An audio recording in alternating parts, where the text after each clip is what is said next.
أعوذ بالله من الشيطان الرجيم بسم الله الرحمن الرحيم Bismillahirrahmanirrahim. Assalamualaikum warahmatullahi wabarakatuh. Innal hamdalillah nahmaduhu wa nasta'inuhu wa nastaghfiruh wa na'udzu billahi min shururi anfusina wa sayyiati a'malina.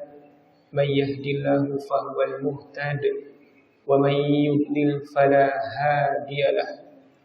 Asyhadu an la ilaha illallah wa asyhadu anna Muhammadan abduhu wa rasuluh. Allahumma shalli ala Muhammad wa ala ali Muhammad. Amma ba'd. Qala Allah Ta'ala fil Qur'anil Karim, a'udzu billahi minasy syaithanir rajim. شهر رمضان الذي أنزل فيه القرآن هدى للناس وبينات من الهدى والفرقان. Segala puji bagi Allah Subhanahu wa Ta'ala yang telah mencurahkan segala kenikmatannya kepada kita semua, sehingga di malam ini diiringi oleh gemercik hujan, kita masih dapat melaksanakan salah satu kewajiban kita, yakni sholat isya berjemaah. Karena kenikmatan Allah Subhanahu wa Ta'ala lah kita mampu melaksanakan setiap ibadah-ibadah yang diperintahkan oleh Allah Subhanahu wa Ta'ala. Dan kasih sayang Allah Subhanahu wa Ta'ala kepada kita semua tidak dapat kita hitung, kita tidak dapat kita lukiskan. Walaupun seluruh lautan yang ada di muka bumi ini dijadikan sebagai tinta, dan seluruh pepohonan yang ada di muka bumi ini dijadikan sebagai pena untuk melukiskan dan menghitungkan nikmat dari Allah Subhanahu wa Ta'ala, niscaya kita tidak akan pernah bisa menghitungnya. Sebab tugas kita bukanlah menghitungnya, tapi tugas kita adalah mensyukuri setiap kenikmatan yang telah Allah berikan kepada kita semua. Lalu dengan rasa syukur itulah kita gunakan setiap nikmat yang Allah berikan kepada kita untuk mengabdi kepadanya, untuk beribadah kepadanya. Maka dari itu mari kita tingkatkan rasa syukur ini agar Allah Subhanahu wa Ta'ala menambah kenikmatan, menambah keberkahan dalam kehidupan kita. Salawat serta salam tak lupa kita curah limpahkan kepada Nabi kita yang telah berjuang mensyiarkan agama Islam, yang telah merelakan sekujur tubuhnya dipenuhi oleh darah sabetan pedang, bahkan rela dilempari kotoran unta dan batu demi cintanya kepada kita selaku umatnya. Bahkan saking cintanya kepada kita, di akhir ayat Rasulullah masih sempat menyebut nama kita semua, ummati, ummati, ummati. Bahkan Rasulullah saat keadaan sakaratul maut masih sempat mendoakan kita, ya Rabb, jangan timpakan sakitnya sakaratul maut ini kepada umatku, cukuplah aku saja, kata Rasulullah, saking cintanya kepada kita. Lalu sudahkah kita menjemput cinta dari Rasulullah SAW tersebut? Hadirin jamaah rahimakumullah, pada kesempatan kali ini khotib akan membahas bagaimana fenomena yang terjadi di era modern yang saat ini kita sedang menapakinya. Bagaimana para generasi-generasi Islam berusaha dihancurkan bukan melalui perang senjata, bukan melalui perang saling membunuh. Namun ada hal yang sangat berbahaya yang harus kita waspadai adalah bagaimana musuh-musuh Islam ini menghancurkan Islam secara pikiran. Lewat apa? Sekarang kita ketahui berbagai macam teknologi diciptakan yang jika teknologi itu tidak bisa dikendalikan, maka teknologi itu yang akan menghancurkan. Tapi sebaliknya, ketika teknologi itu dapat dikendalikan, maka teknologi itulah yang akan memajukan peradaban. Kita ketahui banyak sekali generasi Islam yang kecanduan gadget, kecanduan medsos. Hari-harinya, pagi, siang, malam, terus bersama gadgetnya. Sedangkan Al-Quranul Karim dibiarkan tergeletak di dalam lemari sampai berdebu. Sadar ataupun tidak sadar, ini merupakan serangan yang berhasil merasuk ke dalam hati generasi umat Islam yang lambat laun ini akan menjauhkan kita terhadap petunjuk. Padahal Allah Subhanahu wa taala telah memberikan penegasan dalam surah Al-Baqarah, "Dzalikal kitabu la raiba fi hudan lil muttaqin." Bahwa Al-Qur'an ini adalah kitab yang tidak ada keraguan padanya dan petunjuk bagi orang-orang yang bertakwa. Yang namanya petunjuk wajib kita taati, wajib kita ikuti. Jika tidak, siap-siap kehidupan kita tidak tahu arah kemana yang harus kita tuju. Diibaratkan seseorang yang sedang pertama kali mengarungi hutan belantara.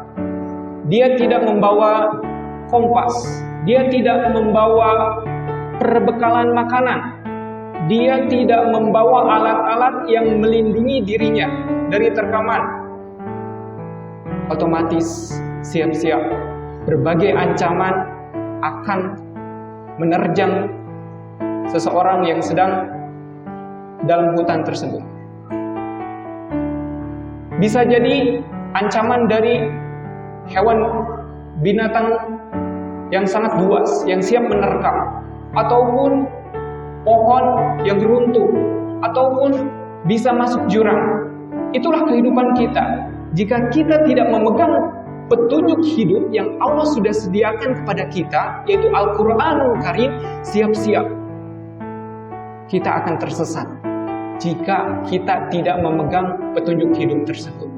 Namun sebaliknya, ketika memegang erat petunjuk hidup ini, maka kita akan tertuntun oleh Allah Subhanahu wa taala menuju jalan terbaik sampai kita dipanggil oleh Allah Subhanahu wa taala dalam keadaan siap, dalam keadaan amal soleh yang terus berjuang meningkatkannya. Lalu bagaimana supaya kita bisa menggunakan, bisa mengaplikasikan bahwa petunjuk hidup ini harus kita cintai. Mencintai Al-Quranul Karim, setidaknya ada beberapa langkah. Yang pertama adalah qiraa'ah, yaitu membacanya. Allah Subhanahu wa taala berfirman dalam surah Al-Alaq, "Iqra bismi rabbikal ladzi khalaq." Bacalah dengan menyebut nama Tuhanmu yang menciptakan. Dalam membaca ini tentunya tidak bisa sembarangan. Ada ilmu yang wajib harus kita kuasai, harus kita pelajari, yakni ilmu tajwid. Supaya apa? Supaya dalam membaca Al-Quran, setiap huruf yang kita baca tidak menyimpang dari makna yang Allah maksudkan. Maka para ulama sepakat bahwa mempelajari ilmu tajwid adalah fardu ain.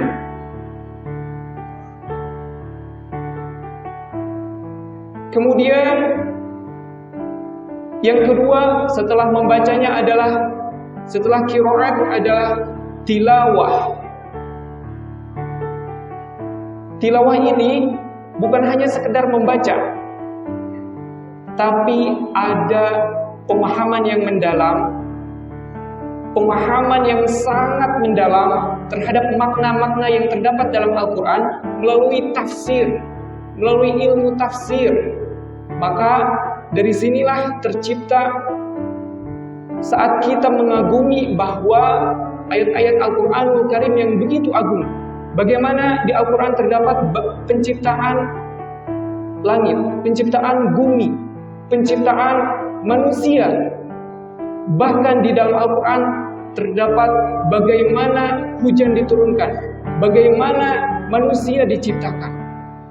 Lewat tilawah inilah yang disertai dengan hati yang tunduk pada Allah Subhanahu wa Ta'ala, maka kita akan semakin tunduk pada aturannya. Selain memahaminya, mentadabburinya, afala yatadabbaruna al-Qur'an am 'ala qulubin aqfaluha.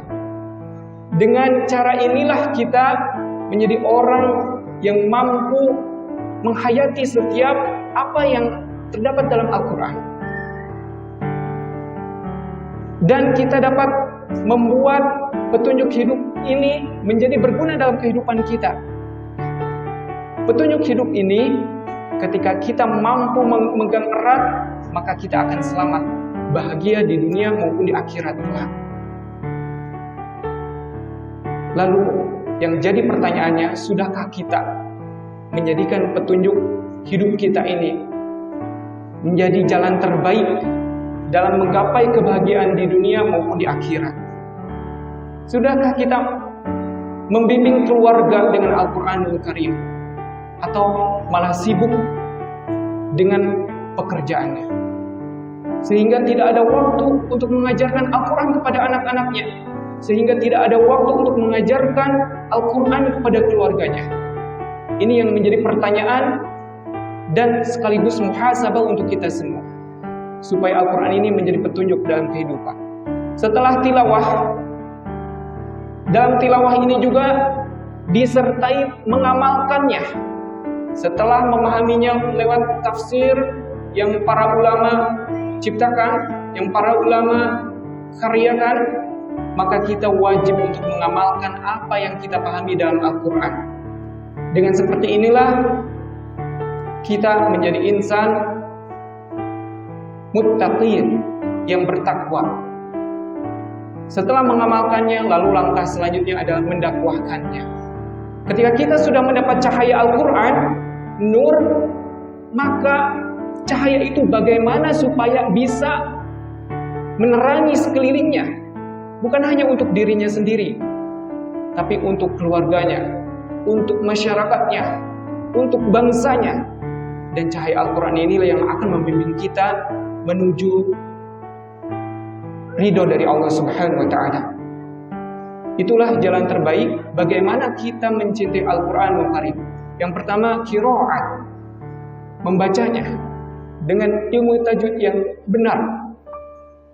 Yang kedua adalah tilawah. Tilawah ini bukan hanya sekedar membaca, tapi memahami, mentadabburi, sekaligus mengamalkan apa yang terdapat dalam Al-Quran. Sebagai contoh, seorang pedagang ketika dia mencintai Al-Quranul Karim, maka dalam berdagangnya akan menerapkan surah Al-Mutaffifin. Wailul lil mutaffifin. Celakalah bagi orang-orang yang curang. Maka dalam berdagang dia tidak akan pernah curang. Seorang pemimpin ketika memimpin bangsanya, maka dia akan menerapkan apa yang diajarkan Al-Quran.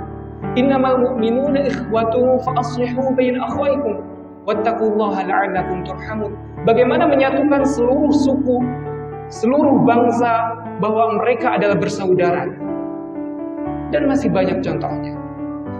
Seorang suami berusaha membimbing keluarganya untuk mencintai Al-Quran, menanyakan kepada anaknya, nak sudah belajar Al-Quran, nak sudah belajar Al-Qurannya nak, silakan ditanya tiap hari agar si anak ini membekas dalam hatinya supaya kedepannya menjadi kebiasaan yang tidak akan pernah terlewatkan, yakni mempelajari Al-Quranul Karim.